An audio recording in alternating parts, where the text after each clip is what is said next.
going? Hello, hello, hello. Whew, y'all, you don't even know. I don't even know if I want to tell you.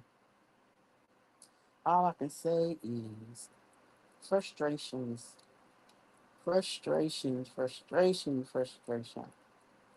I hope everything is taping, Jesus, because I've been known to think I'm taping and not be taping. So I hope I'm taping. Have mercy on the souls of man. Anyway, y'all, so basically, if you I always talk about the traffic. If you've never been in LA and you've never dealt with the LA traffic, you can't possibly know. But there are other places in the world that are the same, I will say. Texas, Houston is one of them where you drive 5 minutes and it's 55 minutes to get to that 5 minute spot. So LA is like that. I was 10 minutes away from home and it took 45 minutes to get home.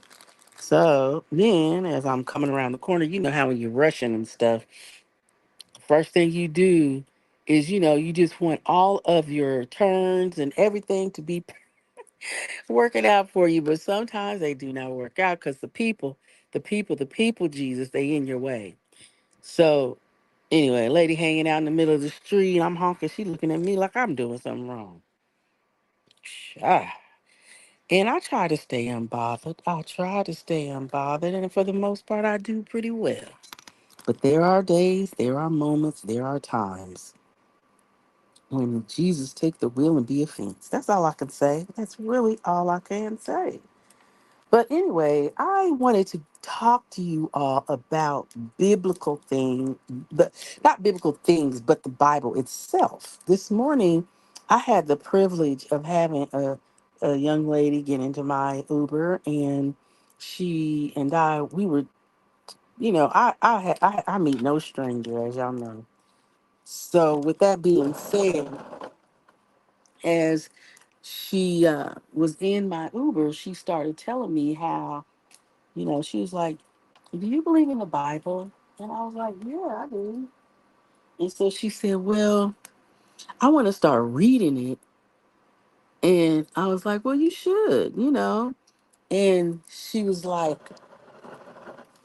"But, hmm, I just don't understand it." And so I was like, "Okay." I said, "I feel that." I said, "Well, let me share with you about the Bible and for all of you. The Bible is broken up into typical and what we call anti-typical fulfillment. And basically what this means is in the typical fulfillment, it would be what you probably already would guess. The typical fulfillment would be the actual time in which it happened in the Bible. So, back when Daniel and Adam and Eve and all them was doing whatever they was doing, they were in the typical fulfillment of the Bible. Okay. And so at this time and during this particular time in which the Bible was being outlined and actually not, I won't even say being outlined. What I'm saying is when the Bible things were happening, it was a typical fulfillment. And in the fulfillment and in where we live now, it's the anti-typical fulfillment. Meaning it's not typical because it didn't happen back then, but it is parallel to that. Okay. So we live in the anti-typical fulfillment of the Bible. And typically, like they have the Hebrew scriptures and the Greek scriptures, and typically the older version of the Bible is the typical fulfillment, and the newer version is the anti-typical. So even in Revelation, so a lot of people get scared of Revelations because they're like, "Oh my God, this is going to happen and this is going to happen," and they're taking it literal, and that's not the case. So with that being the anti-typical fulfillment, it's basically parallel, like giving you like a parable, like how Jesus spoke in parables and how he made likenings to certain scenarios. Same concept. The anti-typical fulfillment is likening. certain things to come, certain things to come as the things that have already taken place. So, like, say for instance, you wanted to say, um, like your grandma or your auntie or somebody makes a statement about certain things in the past, and when they say it, it resonates with our future. And when it resonates with our future, it allows for you and for I to understand it as a an example of, not so much that it did or didn't take place that way, but it's kind of like an example of. So the same kind of concept that we talk about in a, and I'm trying to, my mind is a little frazzled because I really was trying to be on point with getting on today and talking to y'all. But like I said, many blessings are coming. It's just that for now, I'm still working on things by myself. And so until I get those better things to happen, um, it can be a little bit rugged, but I still love my podcast and what I'm doing for myself. So I know it's going to work out. But with that being said, what I'm saying is, okay, say for instance, you are trying to describe something to someone, and when you describe it to that person, you're describing it in a way that may be difficult for them to understand.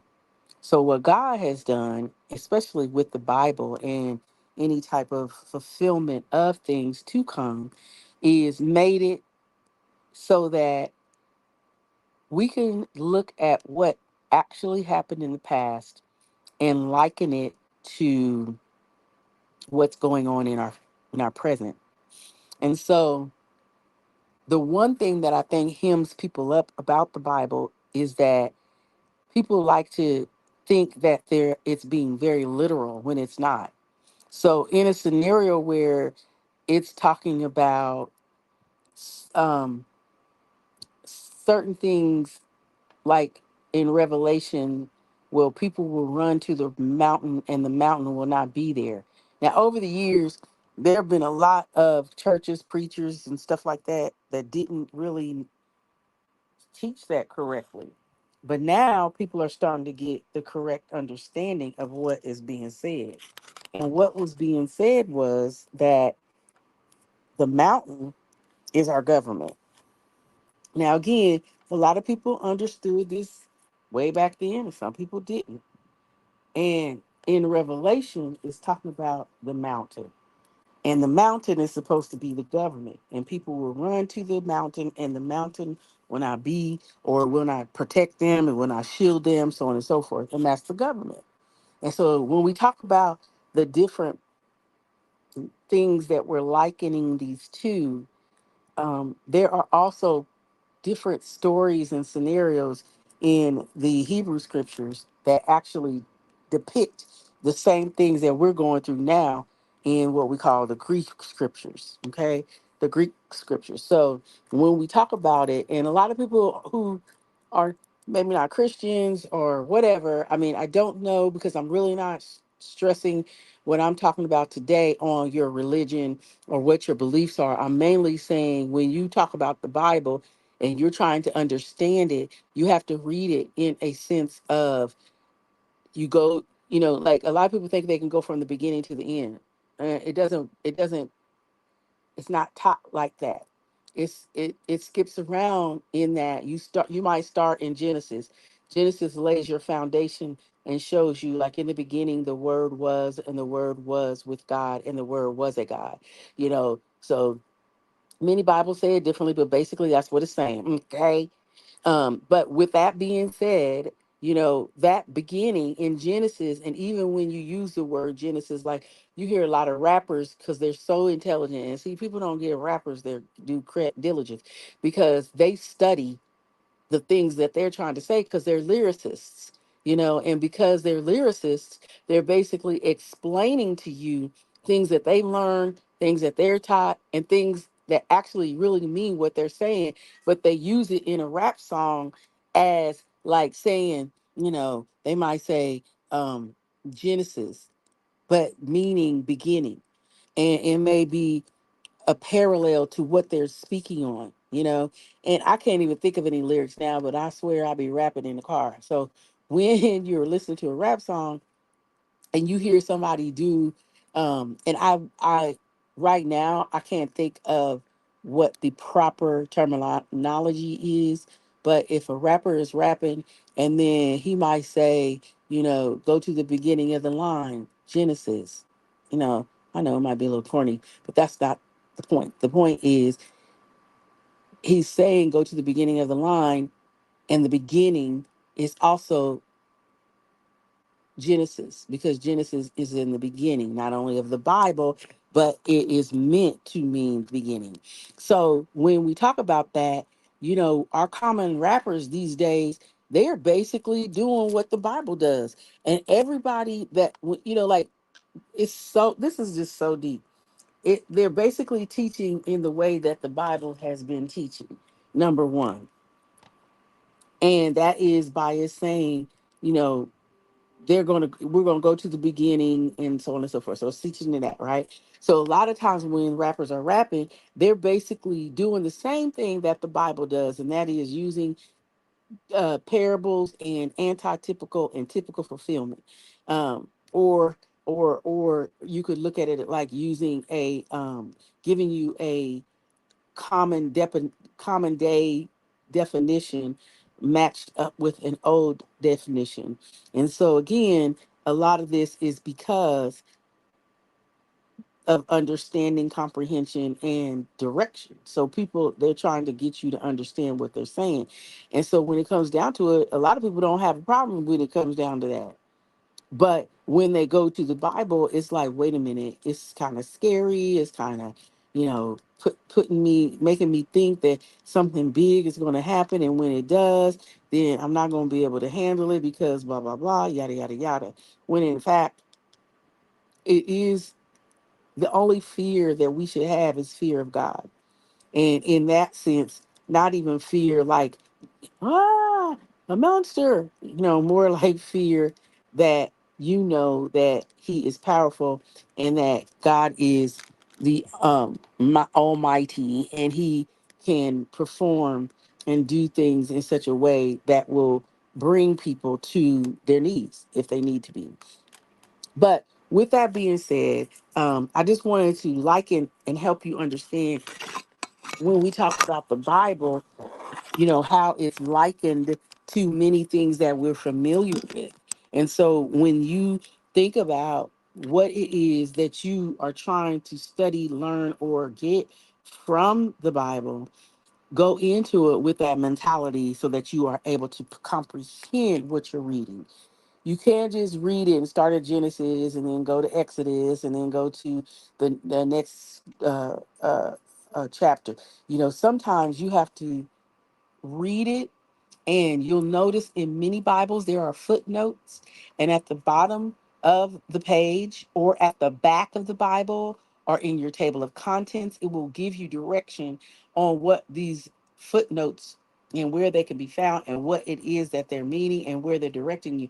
And a lot of times, one scripture will have a footnote to direct you to another scripture throughout the Bible that actually explains that particular section that you were just reading.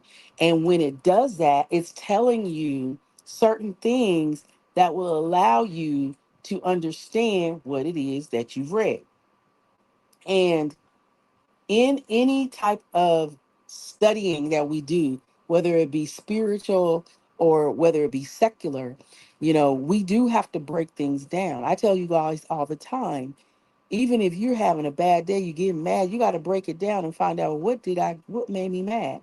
So you got to research yourself sometimes, but everything needs to be broken down. And the Bible is no different.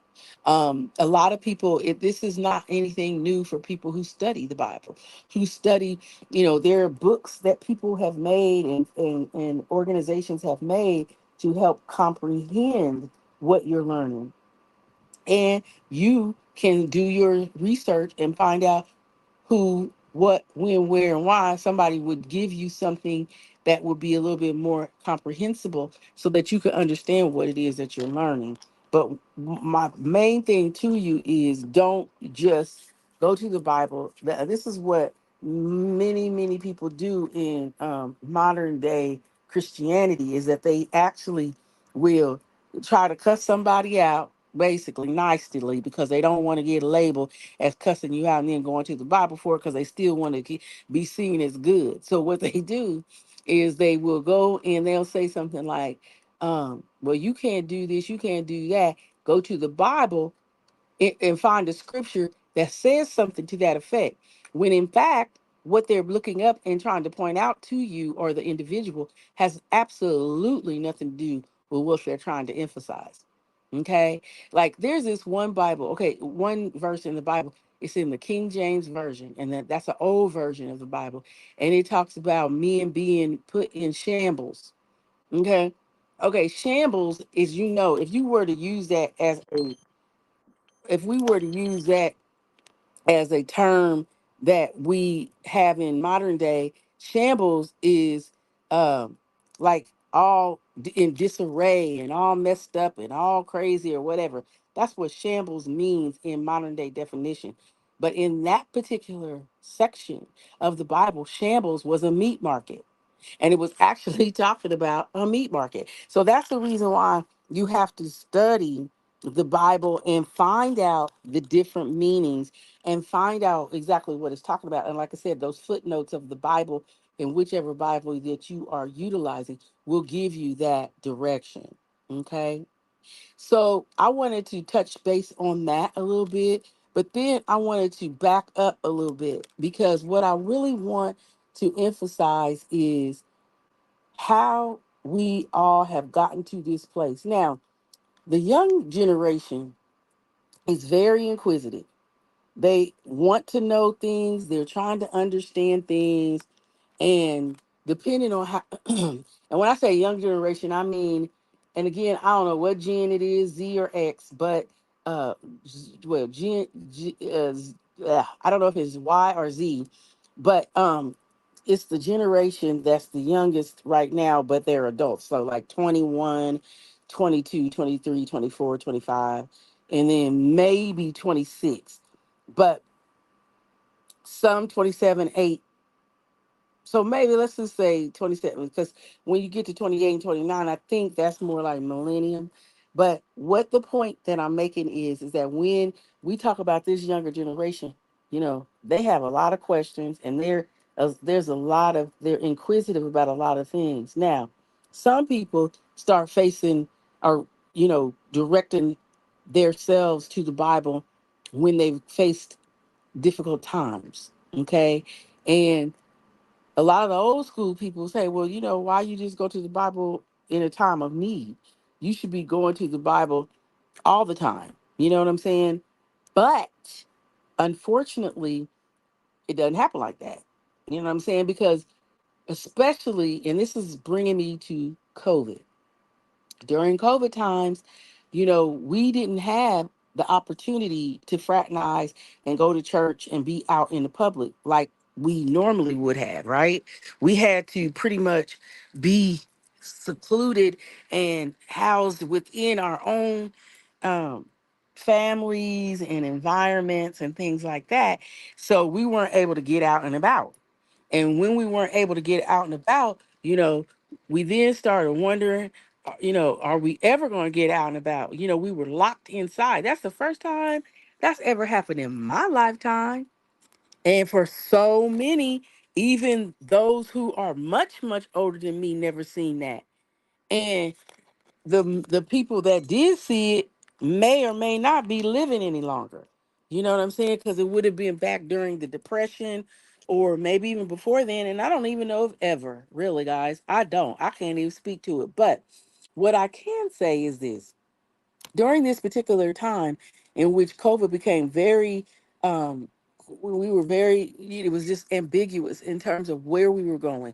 Are we going, we're going to survive? You know, If you go back out, are you going to catch it? And if you catch it, are you going to die? Because we lost millions, right? We lost millions of freaking people. And, I don't really get into the conspiracy theory and stuff like that, but I could see how it could very well be what people believe. Okay. But regardless of what people thought, regardless of what we foreseen to be the outcome, regardless of any of that, we were all in the same place in that we were calling out to our Lord and Savior, Jehovah God, our higher up, our higher power, whatever you call it, to save us and exonerate us from this hell that we were living in. Okay. And as a result, we started getting a lot of different technology type of scenarios where we could go to church through Zoom on, through our phones and stuff like that. And it made it uh, a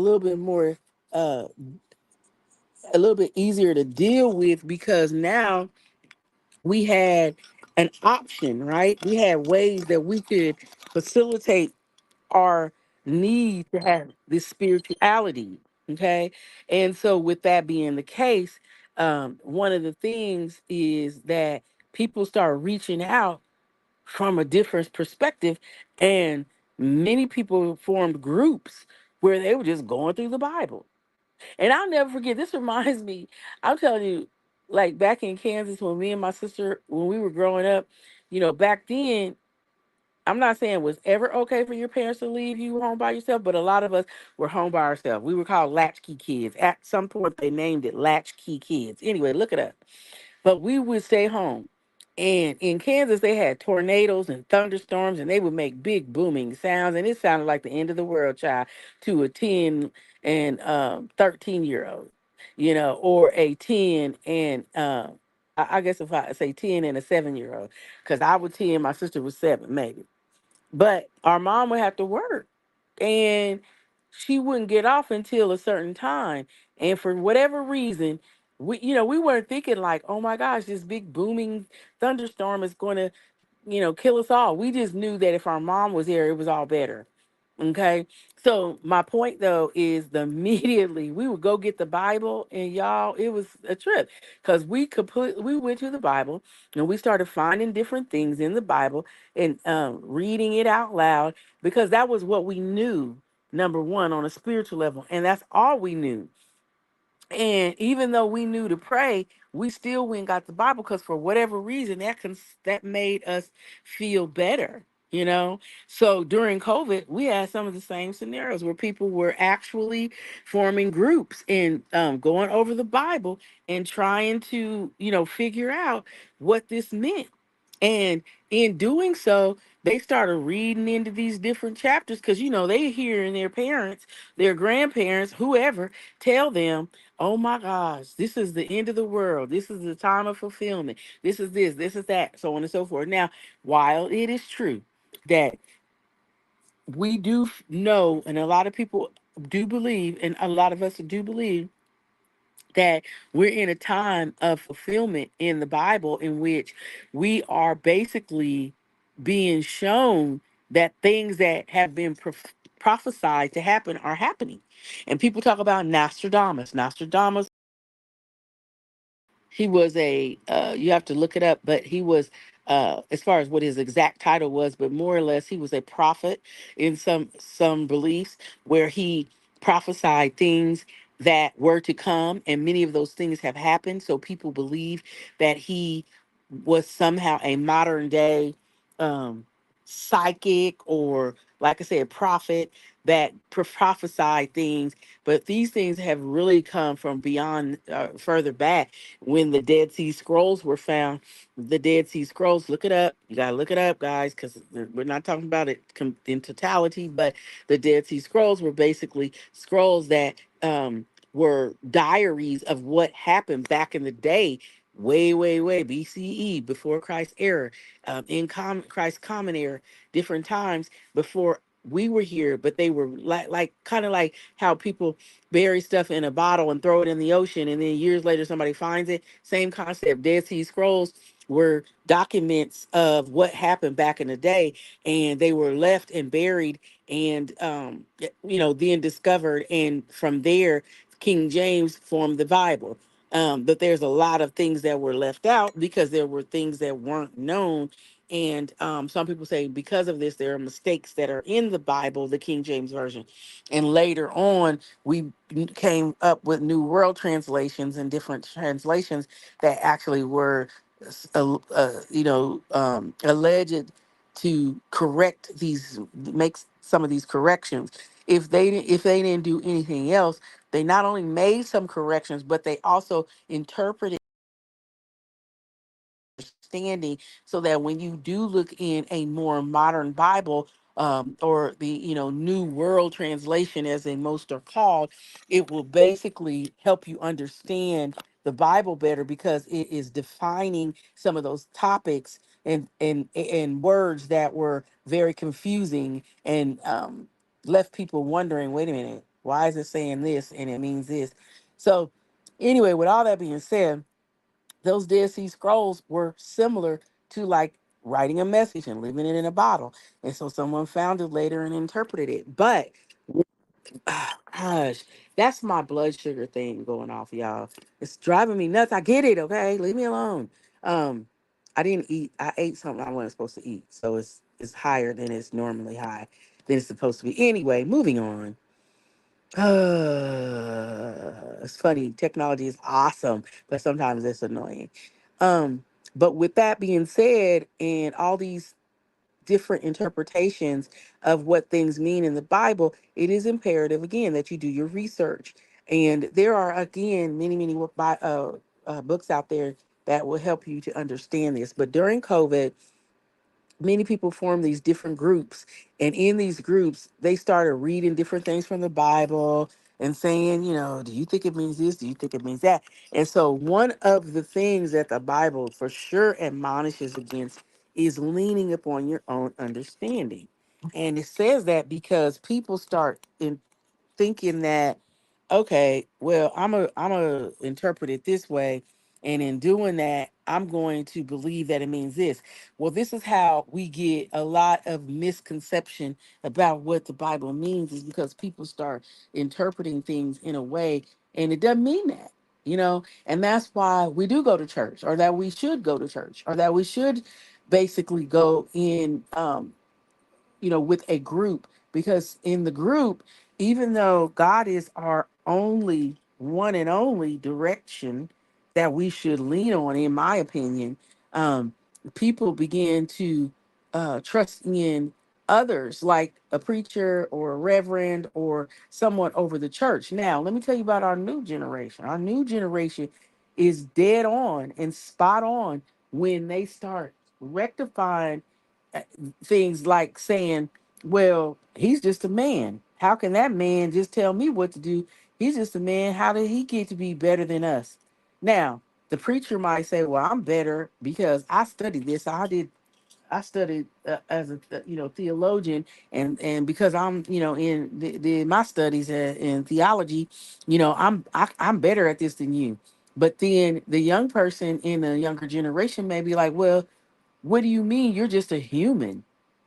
I'm thinking that God is the one that's supposed to be telling me something, but where do I go to get that information from God? How do I know that God wrote this Bible? How do I know that God told me this from here, from that, or whatever?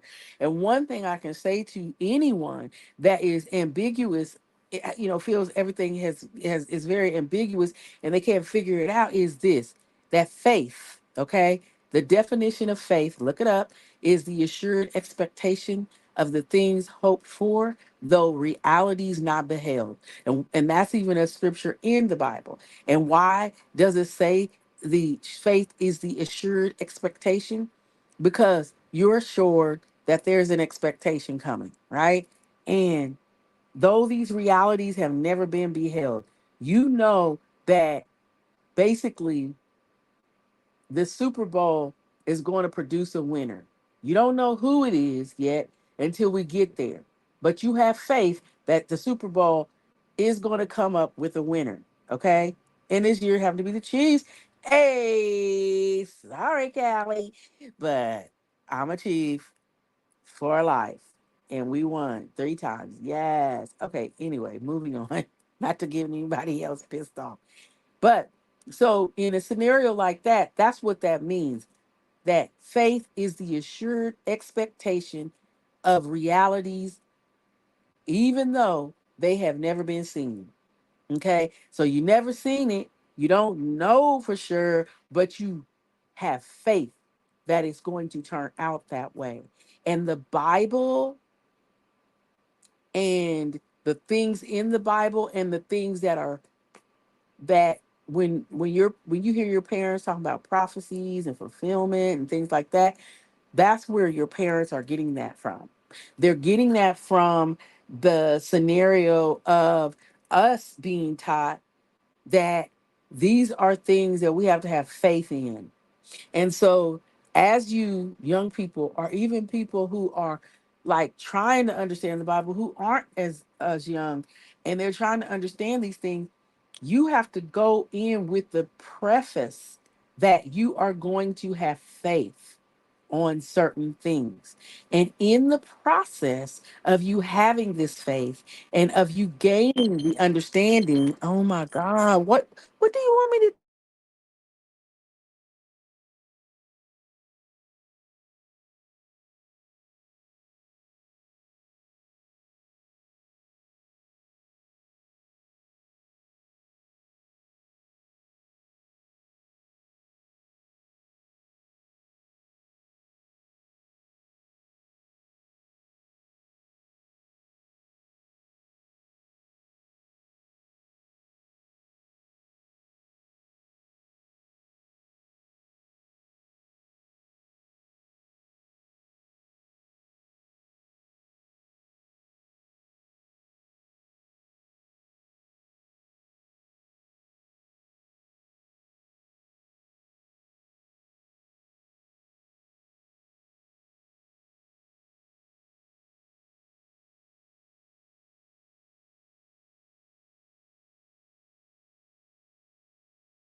Uh, okay.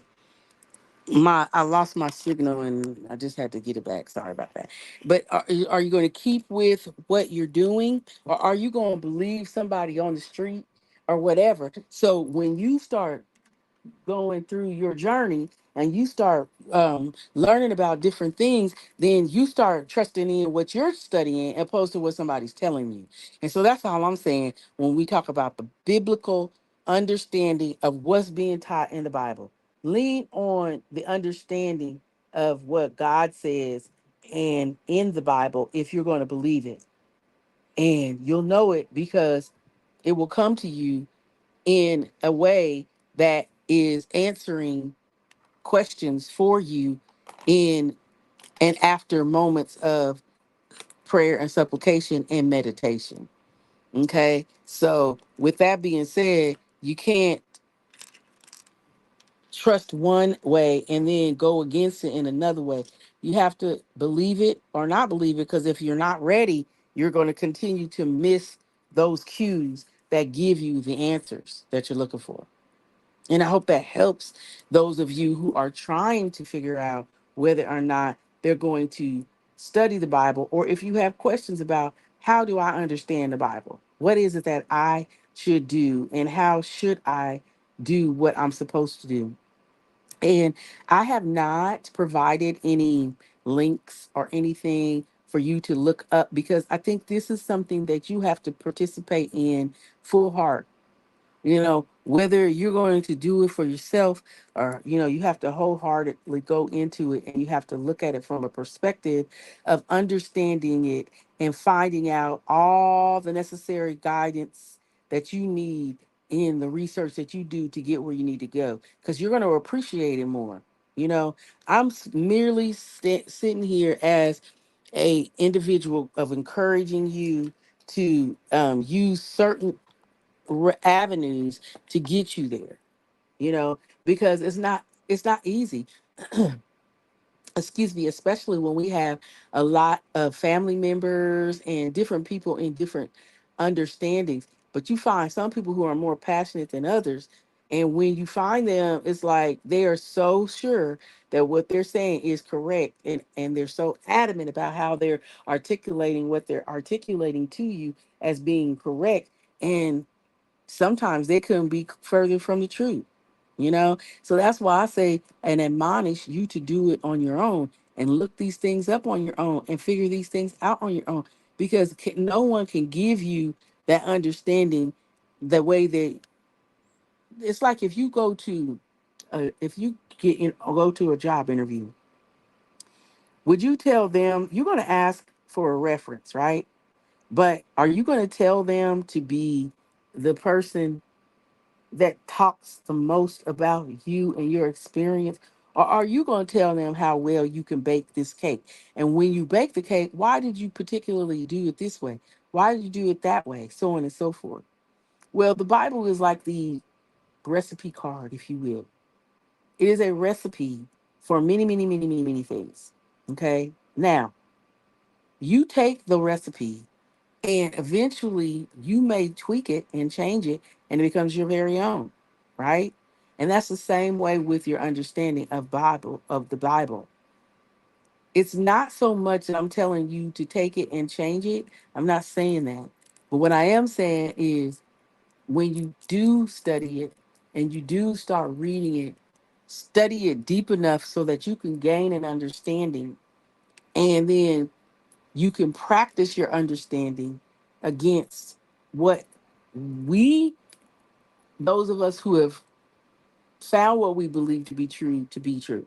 Meaning, if you don't understand it, ask someone that you respect, whether it's the leader of the church or somebody in the church, one of the elders, or, your grandma, or your grandpa, or your mom, or your dad. Ask. Ask somebody, because you might think they don't know, but you will be surprised just how much they know, you know, and maybe you utilize their comprehension of what you're reading as a reflection of their lifestyle, and you see their lifestyle as being something that would not necessarily be that of someone who would study, read, and follow and acknowledge the Bible, but there are so many people who have been devout Christians and they get in a situation through life, whether it's unfortunately drugs or any type of other scenarios, it could be a relationship that pulled them out of a spiritual place. But you never know. You going to them with those questions and feedback or advice, asking their advice, they may be extremely knowledgeable, more so than you ever could imagine, and be able to help you, but then in retrospect and on the flip side, you're helping them. You may be an answer for them. And that's what's so wonderful about spirituality. Spirituality is only something you can answer for yourself. When you're getting spiritual food that your heart, mind, body, and soul needs, you're going to know it. Promise you that. You're going to know it. You're going to see it and you're going to understand it as being a answer to something that you've needed for so long. And once it arrives, you will embrace it with open arms, because at that point you will have reached a threshold where you have no choice but to find a different route than the one that you're on in the journey that you're having. And as you get older and older, you're going to see that there will be so many new discoveries that you're going to make and so much understanding that you're going to gain because you've matured. You will have matured to a place in life that takes you to a place in life that will actually answer the questions and concerns that you've had for years on end. And maybe way back when you saw something, you didn't know what you saw, but it now starts to become clear to you in your vision. And you're like, wow, this is amazing. And you can't make it up. There's nothing you could do that could make it up, because it will never be the the way in the made up version, the way that it is in the real life version, because nobody would have perceived it. But it is divinely presented, directed, guided, and delivered to you. And that's where your belief system comes in. Like I said, where faith is the assured expectation of the things hoped for, though realities have not been seen or beheld. That is what faith is. It is you believing in something that you've never witnessed, but know that it will transpire. So it's really, really deep, guys. It's really an exciting feeling. And every morning I wake up and I say things that I know will have helped me to have a beautiful day and will help me to embrace and receive any positive messages that I know are going to come to me that will help me spiritually, mentally, emotionally, and physically. And my favorite types of things to say in the morning, and like I said, as you start getting into how you're going to learn whatever it is that you need to learn, you know, and if it's biblical, great. Like I said, this segment today was merely to address the thought that there could be other people out here that need understanding of things that they've never been able to understand, and that in the Bible being that. Because again, that was my conversation with my rider in my Uber this morning, was that they really were trying to figure things out. And in her trying to figure that out, she was like, it was so crazy that she asked me this right before she was getting out. So we didn't really get a chance to have the conversation, because basically by the time um she asked, we had reached her destination. And so she was getting out of the Uber. So there wasn't a way to have this conversation, but it wasn't meant to. It wasn't meant to. The reason I say it wasn't meant is because basically I gave her just enough for her to go and start her journey. And that's what I'm doing for you today, I hope, is giving you just enough to start your journey. It's not about me telling you what I believe in and how to do what I do. You got to do what you do. But hey, I'm always here for you. And I hope you're here for me. I want you guys to like and subscribe and comment to my station and channel because it is important for me to know what your thoughts are. It's important for me to know what your beliefs and understanding of the podcast is and how you feel it has delivered information to you. And I would love for any of you and all of you to join me. I'm going to start distributing my number that I will have you call in on. Eventually, I'll put it on the screen. You will see my face again, and I will get back on live again. And this is as live as I can get. And I tell you, the reason is because I'm still out here grinding. And after Christmas, sometimes it's always like I have to put myself back in a certain place. Even though I know many, many beautiful things are to come, I just feel like at this moment, I'm still in that journey where I have to prove myself and be diligent and patient at the same time. And that's some of the things that I have learned on my journey in the process of me getting to where I'm at is that, things will happen and I see them happening. I know that they'll happen and I believe in them. So I hope that you too will believe in those things as well. And I hope that this segment of our discussion about the Bible and the interpretation of it, and if you ever had any questions or any doubts or um, just had any type of um, little hints of things that you might need to do or look at or understand. I hope that you take that information and you utilize it in the utmost and go ahead and get yourself in a place, in a space, in time where you can actually put your best foot forward and venture out and answer your own questions. Don't leave it to chance or to someone else's interpretation. Make sure that you go out and find these answers because people again are not going to give you they're just in the same. They might have advice and they may give great direction, but we're all human, right? And as humans, we all are searching for things. Okay, and maybe we're not all searching for the same thing today, but we are searching for things. So you don't leave your questions up to chance or anyone else. Be your own guide and go out and find it.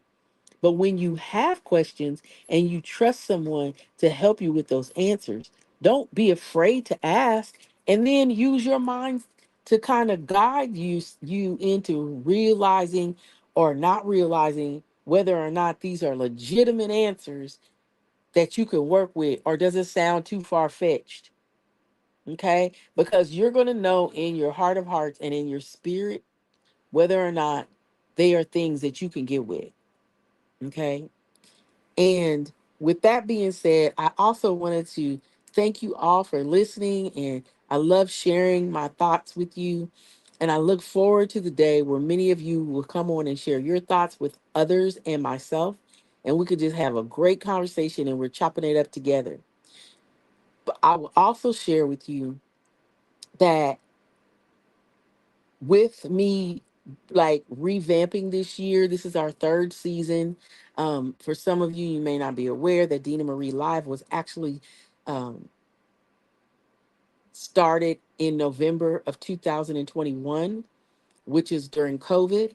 Um, I didn't really work on the podcast as much.